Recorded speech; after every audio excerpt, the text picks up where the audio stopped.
Assalamualaikum warahmatullahi wabarakatuh. Perkenalkan, nama saya Nurhaliza dan rekan saya. Nama saya Anggun Lestari dan Kami di sini akan mempresentasikan materi mengenai komunikasi kerja.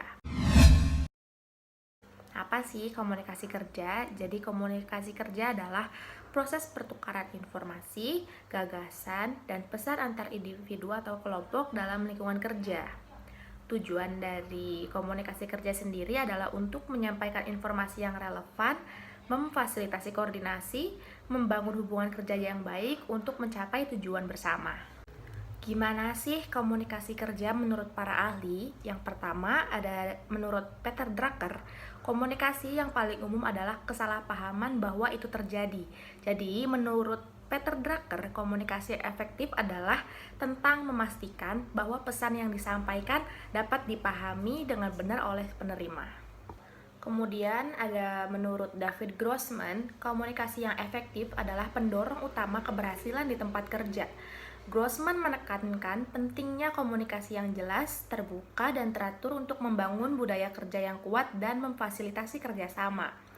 Yang ketiga ada menurut W. Barnett Peirce and Vernon Cronin, mereka mengusulkan teori Coordinated Management of Meaning atau CMM yang menekankan pentingnya komunikasi dalam menciptakan makna bersama dan membangun hubungan yang sehat di tempat kerja.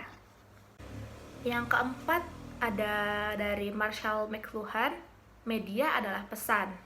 Jadi menurut beliau bahwa media yang digunakan untuk komunikasi juga mempengaruhi pesan yang disampaikan. Berbagai media seperti email, telepon, atau pertemuan langsung memiliki kekuatan dan keterbatasan dalam menyampaikan pesan dengan tepat. Lalu ada jenis komunikasi kerja. Yang pertama ada komunikasi verbal. Komunikasi verbal melibatkan penggunaan kata-kata baik lisan maupun tertulis. Ini juga termasuk tatap muka, pertemuan, presentasi, telepon, video konferensi, surat, email, memo, dan lain sebagainya. Yang kedua ada komunikasi nonverbal. Komunikasi nonverbal melibatkan penggunaan bahasa tubuh, ekspresi wajah, gerakan, kontak mata, intonasi suara, dan isyarat lainnya untuk menyampaikan pesan. Komunikasi nonverbal dapat memberikan informasi tambahan tentang emosi, sikap, dan makna yang mungkin tidak diungkapkan secara verbal. Kemudian yang ketiga ada komunikasi tertulis. Komunikasi tertulis melibatkan tulisan dalam bentuk surat, memo, laporan, dokumen, email atau pesan atau teks. Kemudian yang keempat ada komunikasi formal. Komunikasi formal biasanya mengikuti jalur hierarki dan aturan organisasi. Ini mencakup komunikasi yang terjadi dalam rapat resmi, laporan tertulis, kebijakan dan prosedur, dan komunikasi dari manajemen kepada karyawan. Yang kelima ada komunikasi informal. Komunikasi informal adalah komunikasi yang terjadi di luar struktur formal organisasi. Ini mencakup percakapan santai, pertukaran informasi di luar lingkungan kerja formal, obrolan di ruang istirahat, atau melalui media sosial yang tidak terkait langsung dengan pekerjaan. Yang keenam ada komunikasi timbal balik. Komunikasi timbal balik yaitu proses pertukaran informasi atau umpan balik antara dua pihak. Ini dapat terjadi dalam bentuk percakapan langsung, pertemuan ulang-alik, atau melalui surat balasan, email, atau laporan evaluasi. Kemudian yang ketujuh ada komunikasi horizontal. Komunikasi horizontal adalah komunikasi yang terjadi antara anggota tim atau individu dalam tingkat yang sama dalam struktur organisasi.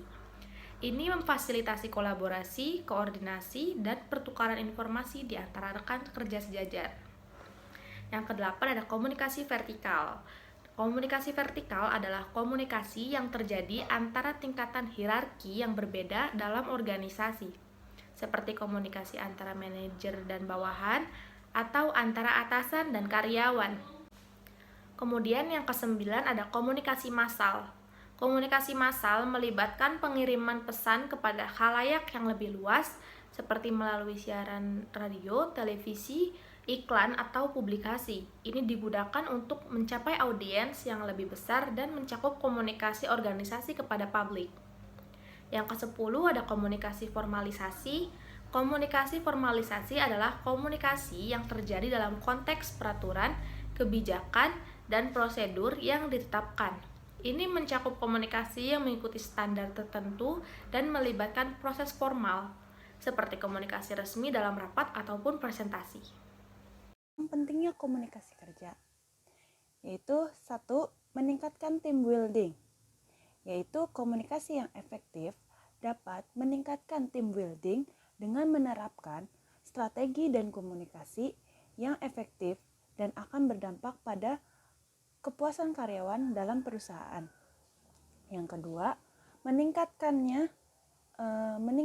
koordinasi, yaitu komunikasi yang baik akan mempermudah koordinasi antara karyawan dengan karyawan lain agar semakin produktif dalam bekerja dan dapat menguntungkan perusahaan tersebut.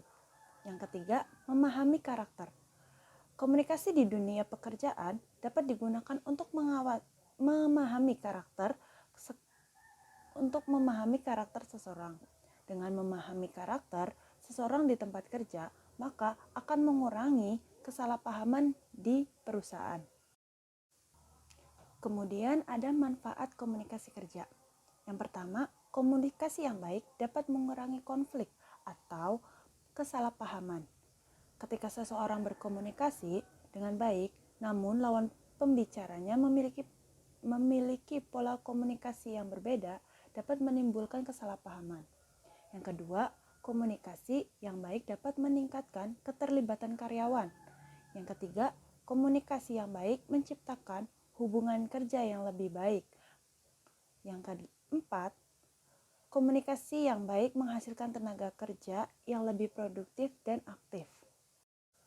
Dan selanjutnya ada hambatan komunikasi kerja. Yang pertama, ketidakjelasan pesan, yaitu yang dimaksud pesan yang tidak jelas atau ambigu dapat menyebabkan kebingungan kepada karyawan dan dengan cara kurangnya kejelasan dalam menyampaikan informasi atau instruksi dapat menghambat pemahaman bagi karyawannya. Yang kedua, gangguan fisik. Suasana kerja yang bising, gangguan visual atau jarak fisik yang dapat mengganggu komunikasi efektif. Yang ketiga, perbedaan bahasa dan budaya. Komunikasi antar budaya atau bahasa yang berbeda dapat menyebabkan kesalahpahaman dan penafsiran yang salah. Keempat, kurangnya keterampilan komunikasi.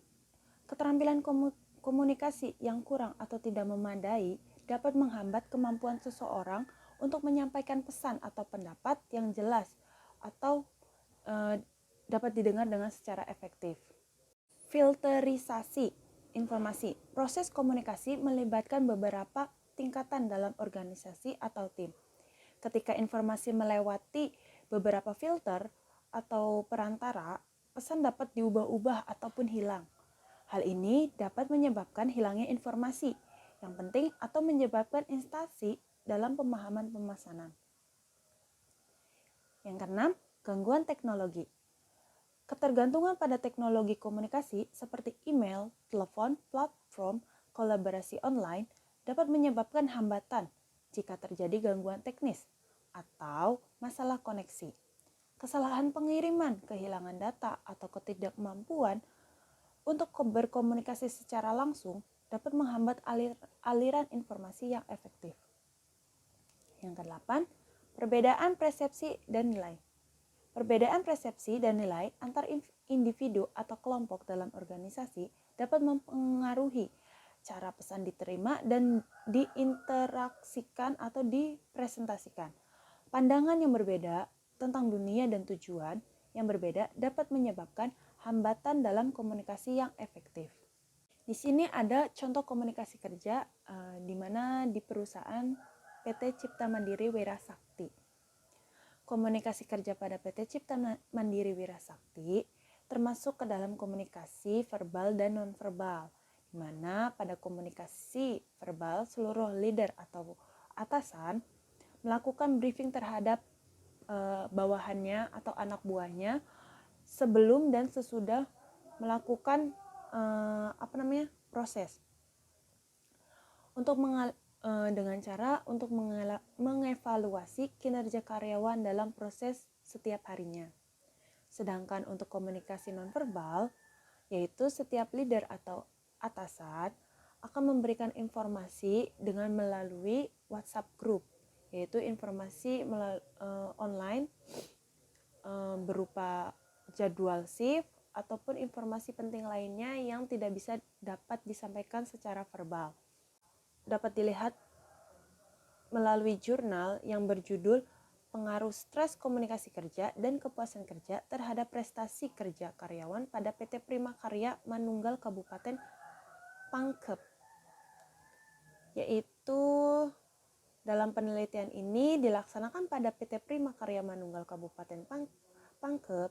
Metode penelitian menggunakan pendekatan kuantitatif, teknik pengumpulan data dengan menggunakan metode kuesioner. Analisis data dalam penelitian ini menggunakan analisis regresi linier berganda dengan jumlah sampel penelitian ini adalah 100 orang karyawan. Teknik pengambilan sampel dalam penelitian ini menggunakan teknik sampling jenuh. Hasil penelitian menunjukkan bahwa 1. Stres kerja berpengaruh signifikan terhadap prestasi kerja karyawan PT Prima Karya Manunggal Kabupaten Pangkep. Yang kedua, komunikasi kerja berpengaruh signifikan terhadap prestasi kerja pada karyawan PT Prima Karya Manunggal Kabupaten Pangkep. Yang ketiga, kepuasan kerja berpengaruh signifikan terhadap prestasi kerja karyawan pada PT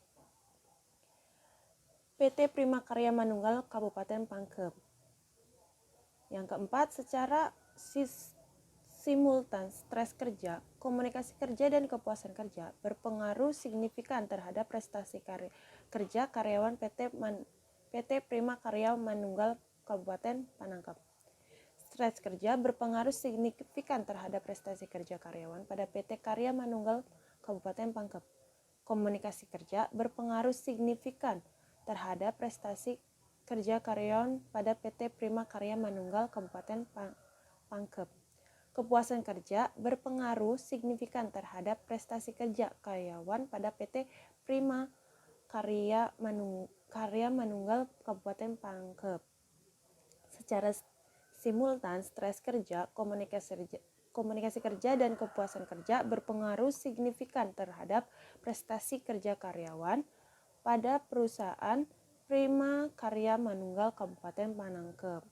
Kesimpulannya yaitu komunikasi kerja yang baik, yang efektif merupakan elemen kunci dalam mencapai kesuksesan di tempat kerja.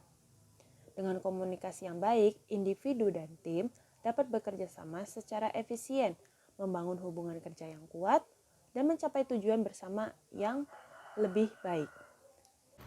Sekian presentasi dari kelompok kami, kurang lebihnya mohon maaf. Wassalamualaikum warahmatullahi wabarakatuh.